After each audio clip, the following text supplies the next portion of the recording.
Donc il faut assouplir tout ça parce que le maire, il sait ce qu'il veut construire comme ville, il sait ce que c'est que la mixité sociale, il sait comment réurbaniser.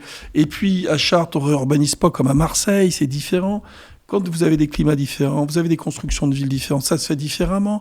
On vit pas de la même manière. Et donc, si vous avez des textes qui viennent de Paris, applicables à tout le monde, qu'est-ce que c'est que ce truc ? D'ailleurs, c'est ce qui s'est passé au moment où on a fait des logements sociaux partout. Chacun doit pouvoir faire en fonction d'un esprit local. Alors, bien sûr, en restant dans un cadre défini pour que ça ne devienne pas le désordre. Mais il faut laisser les initiatives local. De toute façon, un maire qui fait des bêtises, l'avantage, c'est qu'au bout d'un moment, il va être sanctionné. Les gens vont dire « Oh, ça suffit ». Voilà. Donc, il faut redonner cette autonomie. Et moi, je fais la démonstration ici qu'on n'a pas tant besoin de finances pour le logement. Ce qu'il faut, c'est qu'on nous facilite les opérations pour le faire. C'est toutes ces normes qu'on met partout. Parce qu'aujourd'hui, pour fabriquer un logement, avec toutes ces normes, ça devient très difficile. Le prix du logement monte considérablement pour appliquer des normes qui ont d'une nullité discutable.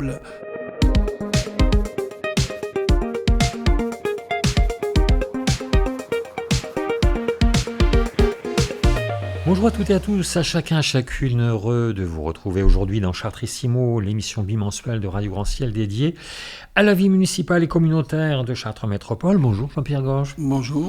Alors on va aujourd'hui parler d'un sujet qui vous est cher et un sujet d'actualité, c'est le logement. Vous militez depuis longtemps pour une décentralisation de la politique du logement. Or, le nouveau ministre délégué au logement, Guillaume Kasbarian, ancien député de la première circonscription de Eure-et-Loir, partage votre intuition, ce qui n'est pas le cas de tout le monde. Le président de l'Association des maires de France, David Linard, émet des doutes sur la faisabilité de la chose.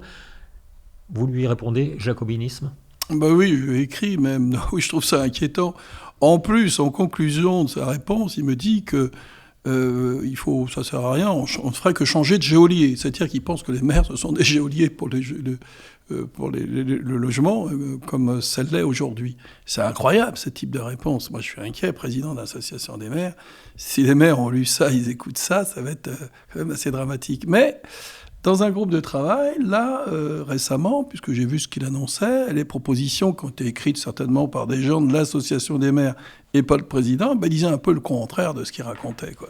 C'est-à-dire que toutes mes idées premières, il les a reproposées. Ouais, je pense que il s'est un petit peu trompé et dans un contexte où on est candidat à l'élection présidentielle, je trouve que c'est mal parti en s'y prenant comme ça. Alors moi, je lui ai tendu un peu un piège, parce que si je les regarde, les candidats, ça m'amuse un peu. Mais en tout cas, oui, ça c'est clair. Alors on a de la chance, parce que le nouveau ministre du Logement, il est ici, dans cette circonscription, dans ce département, dans cette circonscription. Donc ça, c'est bien. C'est quelqu'un qui comprend bien les choses. Il n'a pas été élu local, mais il comprend bien, il comprend vite. Et puis ici, on s'entend bien avec lui. Donc je pense qu'il va être actif, comme il l'a montré dans la commission de développement économique, parce que c'est quand même assez remarquable. Quelqu'un qui vient d'arriver, on lui donne autant de responsabilités, mais il s'en est bien sorti, puisque rapidement, ils ont vu qu'il pouvait tenir la place. Alors logement, même si n'ayant pas été en gestion directe, que ce soit dans la promotion, soit dans la gestion du logement social, soit dans l'urbanisation, je pense qu'il va comprendre facilement. Et d'ailleurs, moi, je lui dis que sur place, il a un laboratoire à sa disposition, parce que depuis 23 ans, vous avez vu que la politique du logement, elle tire le projet municipal. Donc d'ailleurs, dans tous les quartiers, moi j'ai annoncé des choses en 2001, que je fais d'ailleurs, j'allais transformer tous ces quartiers où il y a du concentration de logements sociaux. Il y avait à Beaulieu, quand vous êtes arrivé, pratiquement 100% ça, de logements sociaux. 100%, 1500 logements, 40 hectares, 1500 logements sociaux. 1500 logements sociaux. Il y avait 4500 habitants à peu près, voilà, concentrés, voilà, au même endroit. Mais sur 40 hectares. Mais à la Madeleine, vous voyez, vous avez 1850 logements sociaux sur 17 hectares. Ça veut dire que c'est une presque triple concentration. La Madeleine, c'est hyper concentré. Beaulieu, ça respirait un peu. Donc on a commencé par Beaulieu parce qu'ils étaient plus anciens, les logements, plutôt des années 60 et des années 70 sur la Madeleine. Et puis la construction est encore un peu plus légère parce qu'il n'y avait pas de problématique de chauffage à l'époque, donc les murs pas épais. Vous voyez, l'idée, c'était la modernité, ça qu'il faut voir. C'était la colonne d'eau. Le bâtiment s'organisait sur une colonne d'eau. Vous voyez, on met à peu près 4 logements par étage, mais vous avez une colonne d'eau. Quand vous commencez à avoir de l'eau à tous les étages, vous avez la cuisine alimentée, vous avez la salle de bain, puis les toilettes. Et tout ça avec des grands tuyaux qui descendent en bas, et puis bon, ça se redistribue. Bon, ça fait beaucoup de bruit, hein, quand il y en a un qui tire la chasse d'eau au 6e, tout le monde sait que un tel est allé aux toilettes, mais c'est la modernité. Vous voyez, les gens qui étaient dans le centre-ville, notamment la basse-ville, qui vivaient dans des situations déplorables, sont allés vers ces quartiers, et donc ça a été le confort. C'est pour ça qu'on peut critiquer, mais on ne peut pas critiquer ce qui a été fait. Ce qu'il faut critiquer, c'est de ne pas l'avoir transformé. Hein, mais à un moment donné, ça a servi à beaucoup de monde. Moi, j'ai des conseillères municipales à côté de moi qui ont vécu un certain temps dans ces logements. C'était du passage. Hein, logement social, c'est un passage. Donc c'est pour ça qu'on s'est attaqué d'abord à ce sujet-là, avec le soutien des gens. Hein, parce que vous avez vu, ça continue, ça se passe bien, doucement, on fait ça avec les populations. Mais c'est du boulot. Vous voyez, moi, ça fait 23 ans que je suis sur ce dossier-là. Je le lance en 2001 quand même. Hein. La Madeleine, on est en train de le commencer. On le fait sur Rochèvre aussi. On restaure un peu aussi tout ce qui est le quartier de Bel-Air. Donc partout on touche. Hein. Et parce que la solution, en fait, c'est compliqué. Vous ne pouvez pas transformer un quartier sans transformer complètement la ville. Parce que si vous cassez des logements sociaux, vous devez en reconstruire autant. Mais il ne faut pas pour les remettre au même endroit. Il faut les dispatcher, quoi, finalement, voilà. Le logement social. Donc voilà, donc vous en laissez qu'un tiers, un petit tiers, c'est 30%. C'est-à-dire qu'on reconstruit avec 30%. Ça veut dire que les 70% d'autres, il faut réussir à les localiser un peu partout. Et donc c'est ce qu'on fait. C'est pour ça qu'on fait du mitage du logement social. On en met partout. Et puis, comme ça, on ne sait pas où est le logement social. C'est du diffus. On appelle ça du diffus. Et vous faites disparaître les problèmes en même temps que vous diffusez vos logements un peu partout. Alors, d'ailleurs, moi, pour le logement social, pour la petite histoire, vous allez voir que c'est quelque chose qui me touche. Et j'avais regardé tout de suite, en arrivant, 6000 logements sociaux, j'avais regardé les catégories de familles, et j'avais vu qu'il y avait 50 familles de plus de 5 logements, enfants. Plus de 5 enfants, vous voyez, ça fait une cinquantaine de familles. Et bon, alors vous voyez, quand vous avez des T4 ou des T5 à offrir des familles à 8, 9, 10 enfants, c'est compliqué. Et on a inventé des nouveaux types de logements, des T6, T7, T8, T9, T10. On en a fait 30. Ouais, le T10, c'est simple, à un étage, vous avez 2 T5. Hein, eh bien, vous fusionnez les 2 logements. Donc, vous donnez une maison à une des 2 familles, et puis vous fusionnez les 2 autres. Et là, vous avez 8 chambres, 2 salons, 2 cuisines, 2 salles de bain. Et là, vous pouvez mettre une famille avec 10 enfants. Et puis, c'est moins stressant que les grandes bars qu'on voit. Ah bah oui, forcément. Bah oui, voilà. Ouais. Et donc, on en a fait une trentaine comme ça. Les familles se sont ventilées dedans. Donc, et ça s'est très bien passé parce qu'en même temps qu'on faisait ça, il y avait le calme qui s'installait. Quand vous avez une famille où il y a 10 enfants qui sont dans un T4, comment peuvent-ils faire ? La journée, ils sont forcément dans la cage d'escalier. Et dans la cage d'escalier, ça dure qu'un moment, parce qu'après, on les envoie sur les parkings, parce que ça fait du bruit dans la cage d'escalier. Quand on est sur les parkings, on commence à faire des conneries. Donc voilà, donc c'est pour ça que le logement, c'est très important, parce que sociologiquement, ça structure la ville. Donc c'est pour ça que je me suis investi énormément dedans, et j'essaie d'amener la mixité un peu partout. Donc, alors, avec d'autres outils à côté, faire des gens propriétaires, ça aussi c'est important. C'est important, l'accession à la propriété, c'est une des premières choses que vous avez faites à Rochèvre notamment, où, effectivement, je me souviens que l'opposition municipale vous disait « non, enfin, on ne détruit pas les logements sociaux. » Mais je ne détruis pas, ouais. On ne détruit pas. Non, mais alors c'était sur les bas menus. Vous savez, sur les bas menus, 153 logements sociaux.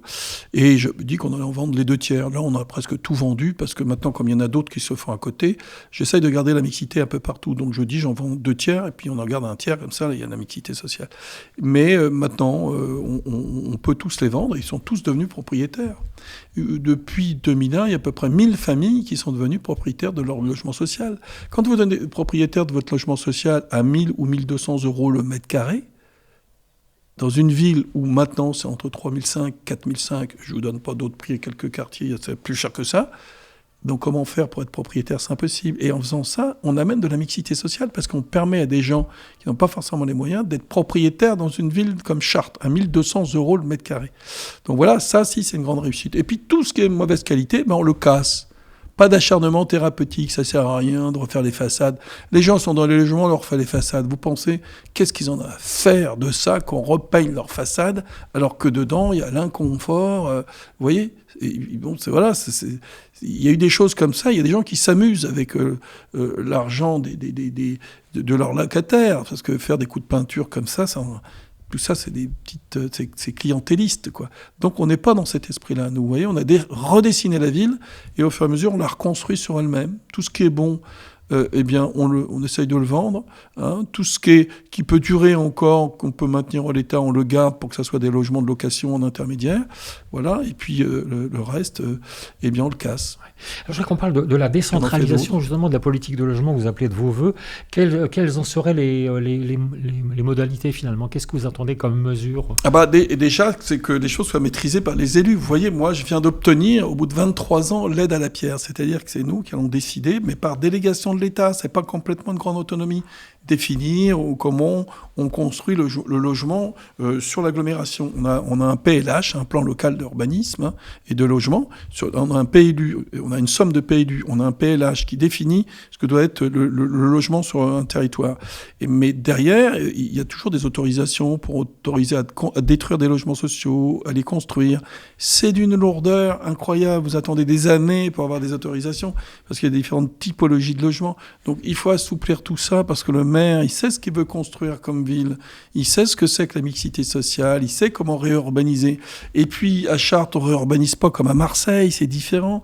Quand vous avez des climats différents, vous avez des constructions de villes différentes, ça se fait différemment. On ne vit pas de la même manière. Et donc, si vous avez des textes qui viennent de Paris, applicables à tout le monde, qu'est-ce que c'est que ce truc? D'ailleurs, c'est ce qui s'est passé au moment où on a fait des logements sociaux partout. Chacun doit pouvoir faire en fonction d'un esprit local. Alors, bien sûr, en restant dans un cadre défini pour que ça ne devienne pas le désordre. Mais il faut laisser les initiatives local. De toute façon, un maire qui fait des bêtises, l'avantage, c'est qu'au bout d'un moment, il va être sanctionné. Hein. Les gens vont dire « Oh, ça suffit ». Voilà. Donc, il faut redonner cette autonomie. Et moi, je fais la démonstration ici qu'on n'a pas tant besoin de finances pour le logement. Ce qu'il faut, c'est qu'on nous facilite les opérations pour le faire. C'est toutes ces normes qu'on met partout. Parce qu'aujourd'hui, pour fabriquer un logement, avec toutes ces normes, ça devient très difficile. Le prix du logement monte considérablement pour appliquer des normes qui sont d'une nullité discutable. Vous voyez, donc c'est tout ça. Donc il faut que les maires reprennent leurs affaires en main. Il faut qu'il y ait moins de concurrence entre les bailleurs sociaux. Le problème, regardez, sur l'agglomération, je vous prends un exemple simple, c'est pour ça que je dis à Casbarian, il y a un laboratoire. Pourquoi à Chartres, on fait vite à vendre le logement social, à casser le logement social, à reconstruire des logements sociaux, à faire de la mixité sociale, et à l'UC, impossible de le faire, Mavier, très délicat de le faire.